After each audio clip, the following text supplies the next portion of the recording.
E aí, rapaziada, beleza? Galera, hoje a gente vai falar sobre memórias, ok? Um assunto aí que pouco você deve ter visto já aí na internet. Vou estar falando sobre tipos de memória, tudo em Android, né? Vou estar falando aqui sobre defeitos de memória, consumos, né? O que apresenta aí, como resolver, quais equipamentos você pode utilizar para fazer uma recuperação via JTAG, né? Quais os melhores boxes aí para você poder fazer esse reparo. Tudo isso eu vou estar explicando aqui nesse vídeo hoje para vocês, beleza? Um assunto novo aí, trazendo para vocês aí de primeira mão, para vocês entenderem como é que funciona, pelo menos por alto, né? É um assunto muito complexo. Quando se trata de memória, o assunto é muito complexo. Então não tem como a gente passar aí todas as informações em relação à memória, porque a memória, processador, memória, tudo isso é muito complexo, beleza, galera? Por isso que você vê pouco se falar aí na internet, né, sobre esse assunto. Mas a gente vai tentar aí resumir e passar aí um pouco de conhecimento acerca desses assuntos para vocês, beleza? Então vamos lá. Antes de a gente começar, né, no assunto do vídeo, quero dizer para vocês, ó, tá aqui o banner, que a gente vai ter o nosso treinamento, pessoal, treinamento ao vivo, né, e online, no dia 20 de junho, né, no caso desse mês agora que vai entrar, 20 de junho de 2022. As vagas são limitadas. A gente vai falar sobre muita coisa no setor de radiofrequência, praticamente abordando todo o setor de radiofrequência, inclusive também a parte do Bluetooth e Wi-Fi. Vamos falar sobre toda a entrada e saída, né, do sinal de rede, falar sobre o setor primário e secundário do setor de radiofrequência, né, os WTR primário e secundário, multiplex primário e secundário, coupling, né, vamos falar sobre diversas coisas aí que vocês precisam saber para analisar o setor de radiofrequência, né? Baseband dos Androids. Vamos falar sobre os sinais TX, RX. Né? Vamos falar bastante coisa. Vai ser bem legal esse treinamento, né? Você que tem dificuldade de encontrar defeito no setor de rede, né? Quando o aparelho chega, não mostra o chip, ou quando o aparelho chega com a bolinha, um tracinho, né? Sem mostrar a antena, ou quando mostra a antena, mas oscila bastante, ou pega de uma operadora, de um chip, mas quando coloca um outro chip de uma outra operadora não funciona. Então, tudo isso a gente vai estar falando, né, no nosso treinamento ao vivo do dia 20, né? Se você quiser saber de mais informações, eu vou estar deixando aqui a grade do curso aqui na descrição. Eu vou estar deixando também o link, né, do WhatsApp aí comercial para você entrar em contato. Ou você pode aqui, ó, através do banner também, aqui tem o nosso número, né, de contato, que é o 35 98456 0552, beleza? Então, se você quer fazer esse treinamento com a gente, as vagas são ilimitadas, né? A gente não sabe quando é que a gente vai lançar novamente esse treinamento de radiofrequência. A gente não costuma estar colocando todo mês, né, treinamento ao vivo para a gente estar fazendo. Então, o último que a gente fez foi em fevereiro, né, que foi de inicialização. E agora a gente está com o nosso de radiofrequência, né? Então, não sabe quando é que a gente vai colocar novamente o curso ao vivo de radiofrequência aí para vocês fazerem. Então, quem quiser participar, né, não perde tempo, o valor está bem acessível para todos. E é só você clicar aqui no link da descrição, né, no link aqui do WhatsApp, ou você copiar esse WhatsApp aí e entrar em contato. Ok, galera? Então, vamos lá. Primeiramente, pessoal, para a gente ir por parte, né, eu vou estar falando sobre os tipos de memória que a gente vai encontrar nos aparelhos Android. Então, eu estou aqui com a JCID, né, um programa aí que eu utilizo para fazer reparos em iPhones, mas eu estou utilizando aqui num esquema elétrico da Xiaomi, né, o Redmi Note 10 Pro. Esse aparelho aqui, pessoal, ele tem uma memória, né, não sei se você já viu aqui, esse nome aqui é UFS. O tipo de memória desse aparelho é UFS, ok? Que é um tipo de memória muito boa, né? A maioria dos aparelhos que vão ter memória UFS são aparelhos da linha Premium, aparelhos que têm um custo mais alto, né? Um aparelho que nem todo mundo pode comprar, né? Nem toda a população aí vai ter condições de comprar um aparelho Android com a memória UFS. Aí quando você vai perguntar, não, mas a memória de iPhone. Pessoal, a gente está falando de memória de Android. Caso de iPhone aí, é outra história, né? Mas a gente vai focar aqui nas partes dos Androids. Então, aparelhos Androids mais caros tendem a ter memórias UFS, ok? Porque é uma memória que tem uma velocidade maior. A memória RAM, ela é dentro da própria memória UFS, né? Para fazer com que a memória trabalhe mais rápido. É uma memória que tem uma comunicação mais rápida. Então, a memória UFS é uma memória melhor do que a memória que a gente vai ver agora. Que a gente encontra muito, praticamente trabalha todo dia com essa memória e a gente não sabe. Que é justamente, deixa eu abrir aqui o DZKJ. Eu estou aqui com um esquemático aberto, né, do G530, que é o nosso amigo Grand Prime aí de longas datas, né? Então a memória aqui, pessoal, do Grand Prime, qual seria a memória do Grand Prime? A memória é MMC. Provavelmente você utiliza aí o esquema elétrico e você vê muito aqui, né, na parte da memória falando de eMMC, né, que seria aí a abreviatura da memória, né, desse aparelho. Então, a gente tem aqui uma memória, né, UME, que seria a unidade de memória, do tipo eMMC. Essas memórias eMMC, pessoal, elas são memórias com uma baixa qualidade, né, e desempenho. Então, a grande maioria dos aparelhos que tem memória eMMC, a memória SD-RAM fica em cima do processador. Ok? Isso aí não é regra, mas a grande maioria das memórias eMMC, aparelhos que tem memória eMMC, a SD-RAM vai ficar em cima do processador. E aí você que já está no nível mais avançado, com certeza você que pratica aí remoção de memória, você provavelmente já viu memórias, né? Ou seja, processadores que ele não tem dois encapsulamentos, né? Tem só um. E tem outros, né, que você vê aí que tem uma parte e outra parte. Você precisa remover primeiro a SD-RAM para depois remover a memória, ou seja, o processador, né? Memória, primeiro tira a SD-RAM, que é uma memória aí, de tempo real, e depois remove o processador. Já em outros casos, por exemplo, uma memória UFS, né, que a grande maioria, a SD-RAM é dentro da própria memória. No caso, já não é no processador, né, e nem fica em cima da memória. Ele já é dentro do encapsulamento da memória NFS.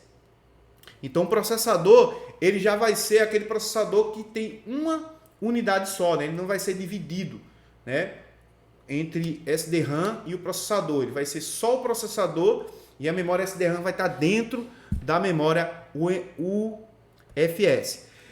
Então, outra informação, né, para vocês, a gente já vai falar depois da parte aí de defeitos também sobre memória, né? Mas vou falar aqui, ó, esse aparelho aqui, né, é um esquema elétrico do S10, né, da Samsung, que é um aparelho mais caro, beleza? É um aparelho mais caro. Se eu vim aqui, ó, na parte da memória, né, vamos abrir o layout aqui. Deixa eu diminuir aqui minha imagem para ficar melhor para vocês verem aí. Aqui eu tô com o layout, né, do S10. Deixa eu ver aqui a memória. Tá aqui, ó, UME, né? Unidade de memória. Vamos dar um clique aqui, vamos para frente aqui. Pronto, chegamos aqui na parte da memória, né? No esquemático da memória. E o que é que a gente tem? UFS, né? Ou seja, uma memória do tipo UFS também. Tá aqui, ó.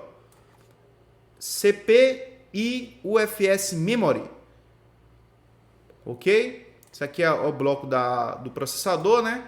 E da memória UFS. Então ele diz aqui, ó, que é como se fosse aqui, nessa página está se falando do AP, né, do Exynos, CP e UFS Memory, né, que seria a memória UFS. Então o tipo dessa memória aqui, ó, né, ela já tem aqui como sigla, ó, KL, né? Memória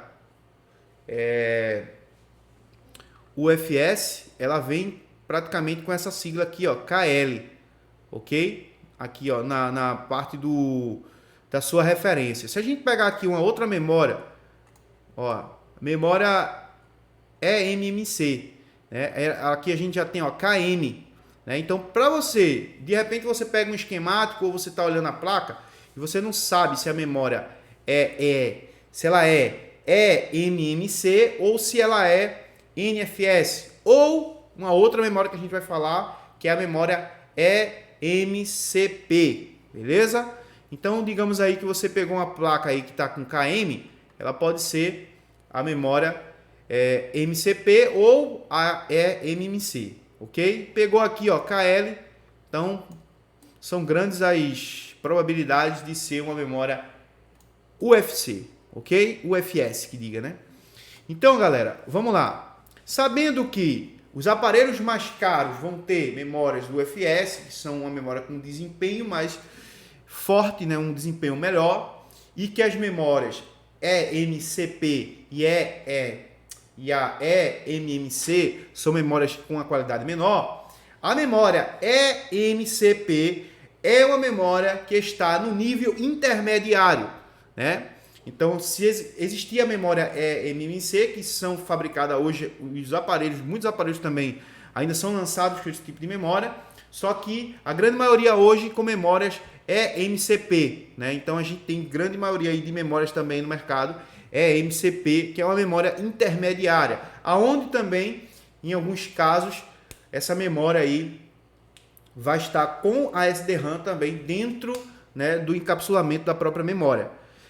E aí, pessoal, vamos lá, vamos falar agora sobre defeitos de memória, né? Já que você já tem uma base aí de o que é memória MC, quais são os aparelhos mais ou menos que você vai pegar aí, né? Pegou um aparelho mais caro, pode ter certeza que essa memória aí é provavelmente uma memória NFS, né? Que é uma memória com uma qualidade melhor e provavelmente a SDRAM vai estar dentro do encapsulamento dessa memória. Agora vamos falar sobre defeitos de memória, né? Como é que ocorre defeitos na memória? Como é que se apresenta esses defeitos na fonte? Quando a gente pega um aparelho que está travado aí entre 70, né, 80 até 200 miliamperes, esse aparelho pode estar sim relacionado a um defeito de memória. Quando eu digo que ele pode sim estar, né, eu não estou dizendo que é certeza de estar. Claro, você precisa fazer toda uma análise, né, que a gente ensina no nosso treinamento. Inclusive, a gente também tem um treinamento separado, que é o treinamento de inicialização, que você pode estar entrando em contato através do WhatsApp também aqui, que foi um treinamento ao vivo, mas a gente tem ele gravado e quem quiser pode estar adquirindo também, né, esse treinamento, né, um treinamento gravado, mas temos todas essas informações, ou você adquire o nosso treinamento completo aí também, que vai ter todas essas informações aí de como analisar esses tipos de defeitos, né, de memória. Então, digamos que você tem um aparelho aí travando entre 80 miliamperes, né? Vou botar 80 miliamperes até 200 miliamperes. Algumas pessoas dizem 150 miliamperes, mas eu já peguei aparelho aí com problema de memória, né? E ele estava consumindo 200 miliamperes e travando. Então, esse consumo de 80 até 200 miliamperes e trava, ele costuma a ser um problema aí de memória. Mas eu preciso analisar, verificar malhas, né? Distinguir se o problema é por hardware, né? Ou seja, se o problema é por uma malha em curto, né? Se o problema pode estar por uma solda fria na memória ou algum comando do processador pode não estar sendo enviado para a memória. Se o próprio Power Manager não está mandando as alimentações para a memória funcionar. Então, existe um problema de hardware. Agora, quando todo o hardware trabalha de forma perfeita e a memória está travando nesse consumo, né? Aí a gente tem um problema de software. E como é que a gente faz para reparar esse problema de software? Eu vou reparar esse problema de software no Odin. Eu vou reparar esse problema de software aí nesses programas gratuitos que a gente tem na internet? Não, por quê? Porque o aparelho não liga mais. Ele corrompeu o boot do aparelho, né? Foi-se embora o boot. E aí você não tem como mais colocar e conectar esse aparelho mais num programa, né, gratuito que você pode encontrar na internet para passar software. E aí você precisa de uma box para fazer esse serviço. E qual seria a box, né? E como é que se trabalha com essa box? Que é um assunto pouco divulgado, né? A gente vê muito falando de iPhone, de box de iPhone, de JC P7, né? JC P7S, J13, né? A P13, a P11, a P8, ou enfim. Mas a gente não vê falando, né, das boxes dos Androids. É um assunto bem difícil de ser encontrado. Então, galera, a melhor box hoje que você pode estar trabalhando com todo tipo de memória, né? Porque é bom saber que tem box que não vai fazer memória UFS.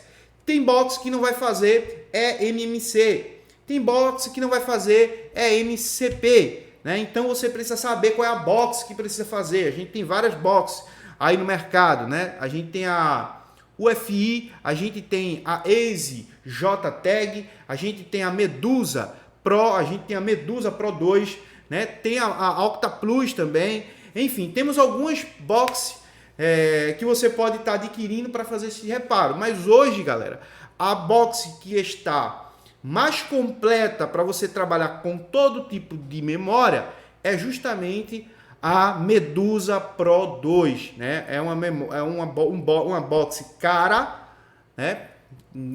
Chega a gaguejei agora aqui. É uma box cara, custa aí em torno de uns 3.000 a 4.000 reais, né? E você pode estar reparando a placa dos aparelhos que chegar aí na sua bancada com essa box, quando o problema da memória for por software, ok? Por hard brick, né? Que é um problema de software, né? Mas da própria memória física, né? Não é na alma do aparelho, é justamente ali na memória física mesmo, aonde você vai precisar injetar, né, o software diretamente na memória. Aí você vai precisar saber ter o conhecimento de qual é as malhas, né, qual é os pinos da memória que você vai injetar. Você pode fazer isso por JTAG ou você pode tirar a memória e fazer de uma forma através do próprio conectorzinho, né, que vem na box. Então a grande maioria das pessoas aí trabalha injetando, né, pelos pinos de JTAG que a gente tem aqui, ó. Tudo isso são pinos, né? E a gente utiliza alguns pinos desses, não são todos, né? A gente vai precisar aí, em algumas memórias, utilizar 5 pinos da memória, né? Que são malhas de CMD, Serial Clock, né? Malhas de dados, né? No caso, Data Zero e algumas outras malhas aí que a gente precisa fazer, né? Alimentar a memória, né?